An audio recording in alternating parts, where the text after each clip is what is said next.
kota Baksa, nampak rudal bulat-bulat. Kalau teman-teman umat Nabi Muhammad, jawablah salam saya dengan semangat. Assalamualaikum warahmatullahi wabarakatuh.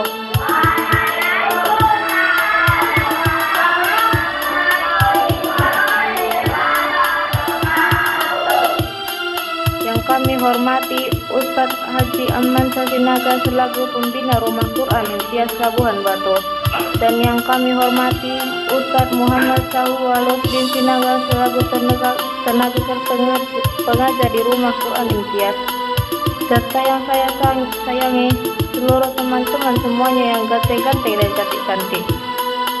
Bismillahirrahmanirrahim. Amma yatasaalun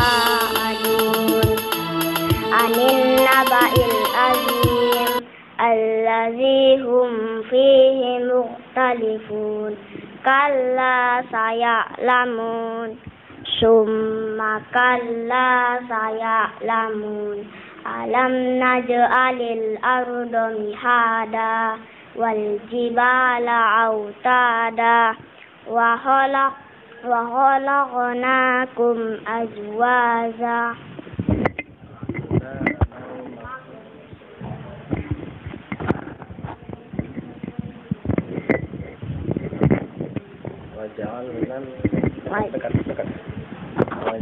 waja'alna al-laila libasa waja'alna an-nahara ma'asha wa banayna fawqakum sab'an shidada waja'alna sirajan wahhaja wa anzalna minal mu'sirati ma'an sajjaja linukhrija bihi habban wa nabata wa jannatin alfafa inna yawmal fasli kana miqata yawma yunfaku fis suri fata'tuna afwaja wa futihatis sama'u fakanat abwaba wa suyyiratil jibalu fakanat saraba.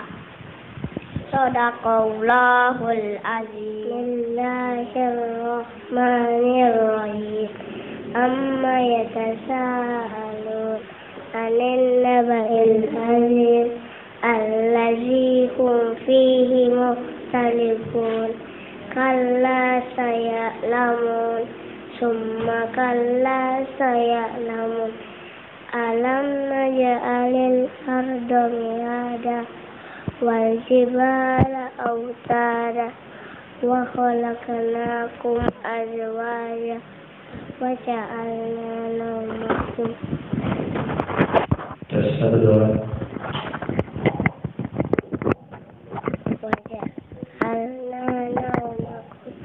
subata waja'alna layla libasa waja'alna an-nahara ma'asha wa banayna fawqakum sab'an shidada waja'alna sirajan wahhaja wa anzalna minal mu'sirati ma'an sajjaja linukhrija bihi habban wa nabata wa jannatin alfafa inna yawmal fasli kana miqata.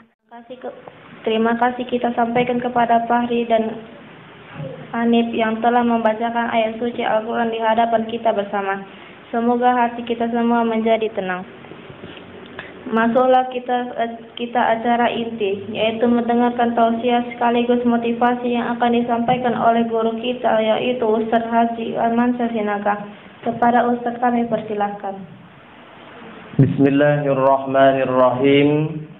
Assalamualaikum warahmatullahi wabarakatuh.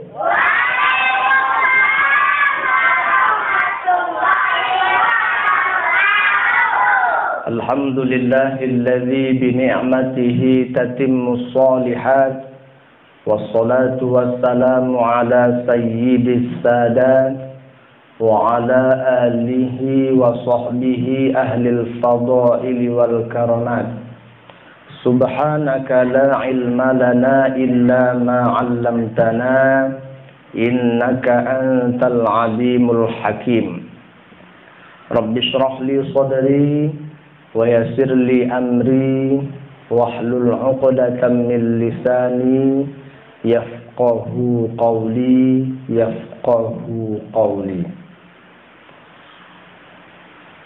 Anak-anak Ustadz sekalian, pada pagi hari ini mari kembali kita bersyukur kepada Allah karena Allah masih tetap memberikan kepada kita nikmat sehat, nikmat kesempatan, sehingga kita semuanya pada pagi hari ini bisa melangkahkan kaki, mengayunkan tangan ke rumah Allah ini untuk melaksanakan rutinitas kita setiap pagi Ahad yang kita laksanakan 2 kali dalam 1 bulan. Kegiatan ini kita kasih nama dengan permen duha. Apa arti permen duha? Perbincangan menjelang duha. Alhamdulillah, tadi kita semuanya sudah melaksanakan sholat sunat duha.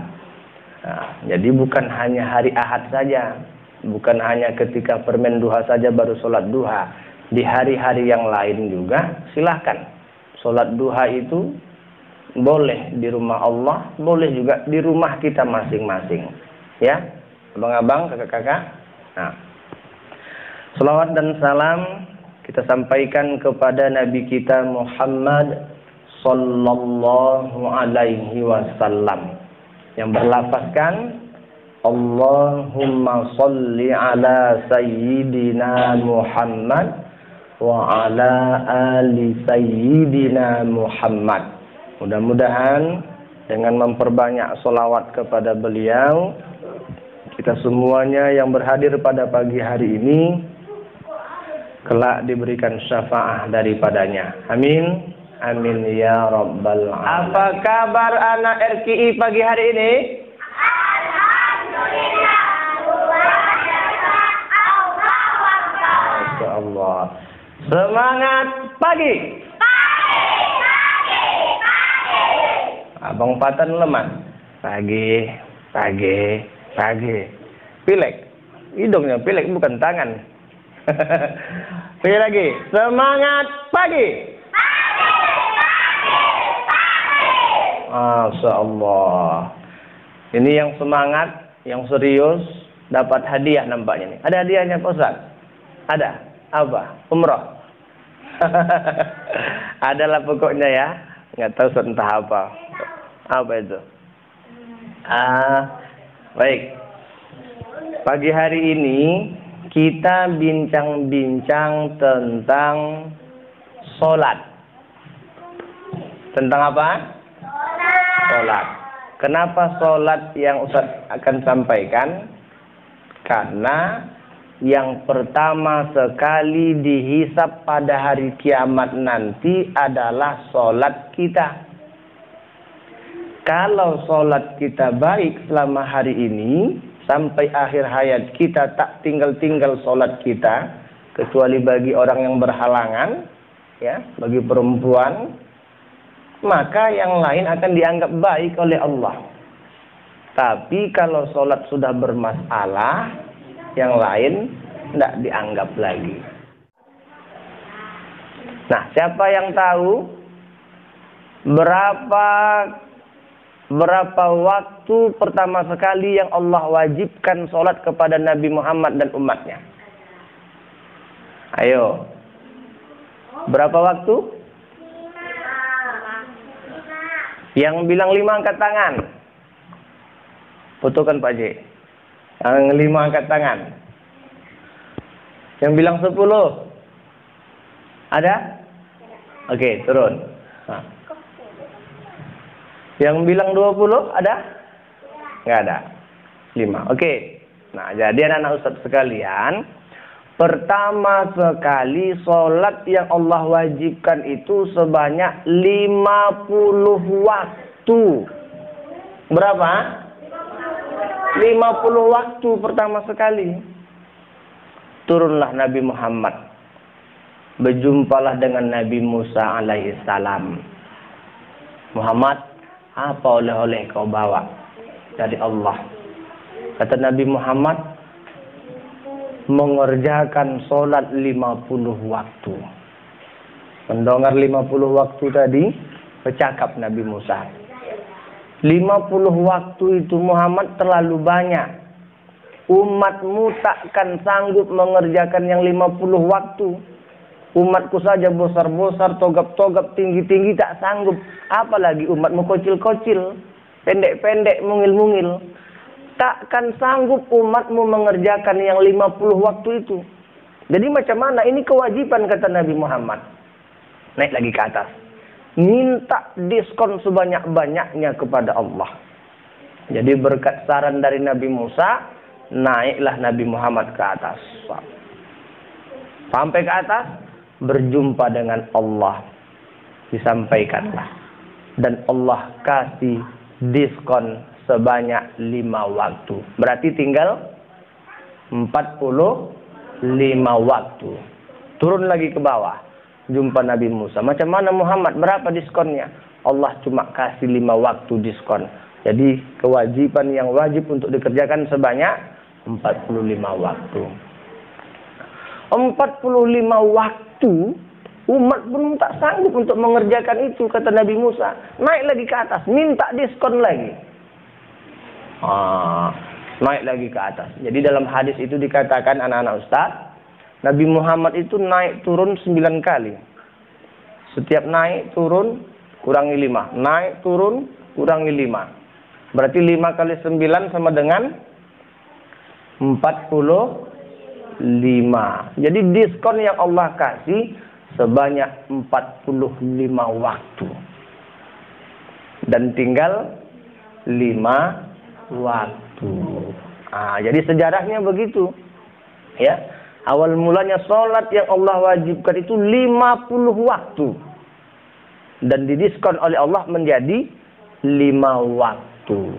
Tapi kata Allah, Muhammad, walaupun sholat yang kalian kerjakan 5 waktu, tak sedikit pun kukurangi pahalanya seperti orang yang mengerjakan 50 waktu. Itu enaknya kita anak-anak Ustaz. Bang Adit, Bang Radit, Bang Habib, dan kakak-kakak sekalian, sholat 5 waktu. Zuhur, apa lagi? Asar, Maghrib, Isya, Subuh. 5 waktu yang dikerjakan, tapi tetap Allah kasih pahala untuk kita semua yang mengerjakan 5 waktu itu, seperti mengerjakan 50 waktu. Enak kan? Kerjaan kita berkurang, pahalanya tetap 50 waktu juga. Ya. Baik anak-anak sekalian, jelas ya? Sholat yang wajib untuk kita kerjakan berapa tadi? Setelah diskon? 5 waktu. Zuhur, asar, maghrib, isya, subuh. Zuhur 4 rakaat, asar, maghrib, isya, subuh 2 rakaat. Hafal semua? Oke. Jadi ke depan anak-anak Ustaz, jangan ada yang ikut grup PSMS. Apa itu? Persatuan Sholat Maghrib saja. Paham? Dia hanya sholat maghrib saja. Maghrib semangat datang ke Masjid Al-Ikhwan. Berjamaah. Habis maghrib pulang. Allahu Akbar, Allahu Akbar. Azan Isya. Tidak datang-datang lagi dia. Mungkin karena sakit perut. Sholat di rumah. Nah, ternyata di rumah pun tak sholat Isya dia. Hati-hati. Enggak, itu hiasan, nggak apa-apa. Dia menengok, mengaji juga dia itu sama kita. Biarkan saja situ, nggak apa-apa itu. Dia menengok siapa yang tak sholat subuh tadi. Tengoknya itu. Nampaknya. Hati-hati tak sholat subuh. Hati-hati. Ada. Fokus kemari. Fokus ke depan. Fokus ke depan. Udah? Semangat pagi. Oke. Diam. Apanya pagi-pagi ini pikirnya? Usir dulu. Sampai berani. Patan berani. Oke. Ambil apa? Bang. Pakai sapu boleh. Bangun, Dik. Sampai bontak-bontak. Jangan marah. Itu tanda dia sayang. Tak bisa digoyang-goyang ya. Ambilnya air. Dik, bangun. Dik, bangun. Pala ambilnya setemper. Dik, bangun. Baru terbangun Radit. Pala tadi disiram. Tak terbangun juga. Dek, bangun, Dek. Rupanya tak ada lagi nyawa, udah mati. Ada yang begitu aja. Kalau selama hari ini sholatnya masih ada yang bolong-bolong, maghrib sholat, isya sholat, subuh lewat, zuhur sholat, asar lewat, berarti harus dirubah. Ya, kenapa? Karena ini wajib. Yang membedakan orang kafir dengan orang Islam apanya? Di sholatnya. Tidak bisa kita membedakan orang kafir dengan orang Islam itu dari segi berpakaian. Tidak bisa. Orang kafir ada yang pakai peci. Jangan salah. Namanya nasional Pak Ustadz. Oke. Orang kafir ada yang pakai lobe. Jangan salah. Orang kafir yang perempuan ada yang pakai jilbab. Tidak bisa kita bedakan orang kafir dengan orang Islam dari segi pakaian. Bang Radit geser ke kanan. Nanti goyang. Kalau dari segi cakap Pak Ustadz, ucapan, tak bisa juga kita bedakan orang kafir dengan orang Islam dari segi cakap. Tidak bisa. Ustadz pernah dulu nonton film. Siapa yang suka nonton film di sini? Film apa? Upin Ipin. Hah? Apa? Mak Betty. Mana boleh tengok Mak Betty. Ya, belum Mak Betty yang ditonton pula. Tidak boleh itu. Ya. Ada film, dia pemain film itu orang begini. Apa ini? Dia melakonkan sebagai orang Islam, perempuan. Ada yang perempuan, ada laki-laki. Laki-laki, kita orang Islam kalau masuk ke dalam rumah apa yang kita ucapkan? Assalamualaikum. Ternyata dia yang main film ini, yang begini itu, mau masuk ke dalam rumah bilangnya, Assalamualaikum. Assalamualaikum, dia pandai dia. Bahkan lebih fasih dari kita. Hati-hati.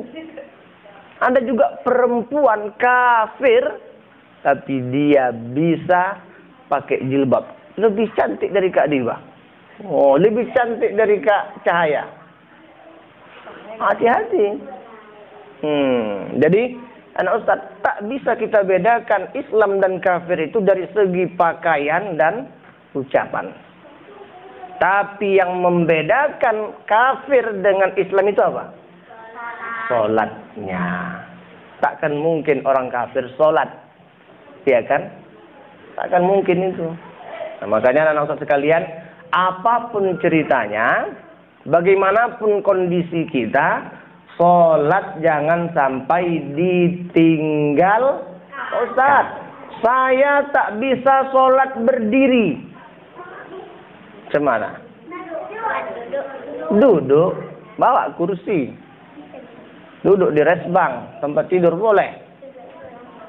Duduk pun tak bisa Pak Ustaz. Bergolek, berbaring begini. Pasti dah parah kali sakitnya. Duduk pun tak bisa ya kan?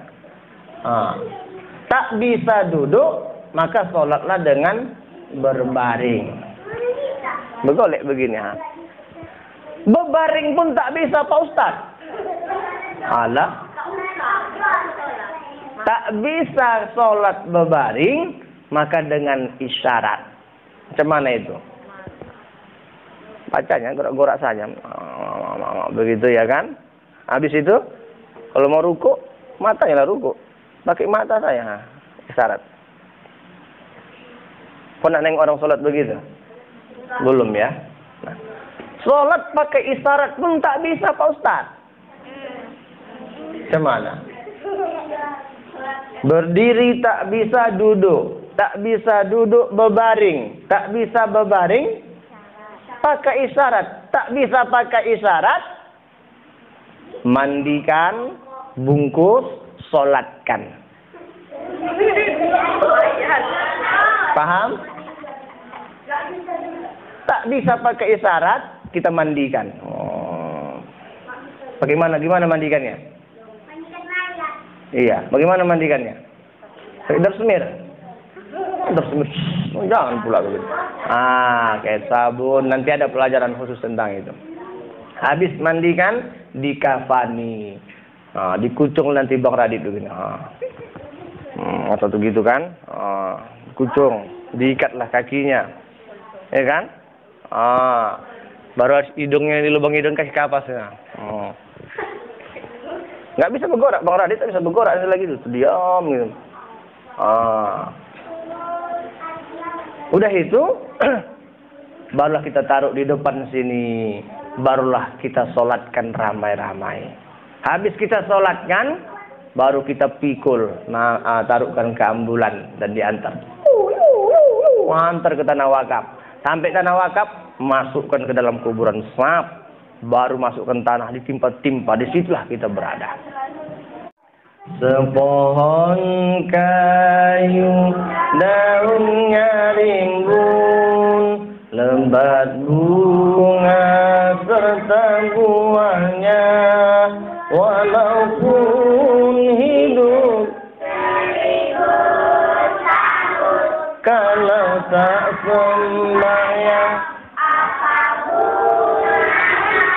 walaupun hidup 1000 tahun, kalau tak sembahyang, apa gunanya?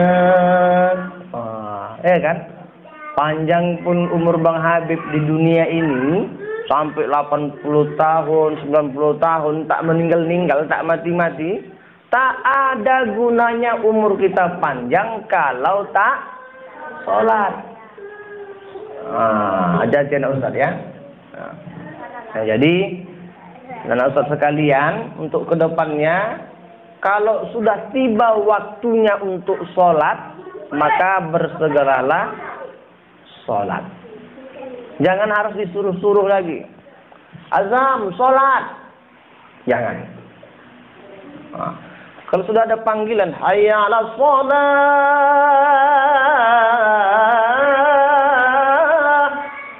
itu memang yang manggil Wak Leman. Wak Leman yang memanggil, tapi pada hakikatnya yang memanggil itu adalah Allah yang memanggil lewat suara Wak Leman. Ya. Hati-hati. Allah yang memanggil, yang selalu ngasih kita rezeki, yang ngasih kita kesehatan, yang ngasih kita makanan dan minuman. Masa pula tak kita respon panggilan Allah? Tolong fotokan itu Ustaz yang peci merah ini. Nanti kita kirim ke mamanya. Dia ada bakat untuk nyonting, Ustaz, tengok. Dah. Ya Ustaz ya. Kalau sudah ada panggilan azan, berarti yang memanggil itu Allah. Penuhi panggilan Allah. Yakinlah kalau kita penuhi panggilan Allah, kalau bisa sholat di musola, tak bisa di musola, di rumah, insya Allah hati kita akan tenang. Ya. Makanya nanti kalau ada orang tua merepet dia, ribut dia anaknya yang tak sholat, itu tandanya apa? orang tua itu sayang sama anaknya. Lek, sholat, kata ayahnya. Tidak cukup iya saja, tapi langsung bergegas. Ada yang bilang, Lek, sholat, Lek. Iya, tariknya selimut. Oh. Jangan sempat orang tua kita itu menyuruh sholat harus pakai air. Bangun, bangun, bangun. Jangan sempat. Malu kita itu, apalagi kita udah bosar. Kan Pak? Ya. Jadi jangan kita sakit hati, jangan kita marah. Kalau ayah dan emak kita ribut, merepet dia, ya, gara-gara kita tak sholat. Kalau ada orang tua seperti itu, marah-marah anak yang tak sholat, itulah orang tua yang sangat sayang sama anaknya.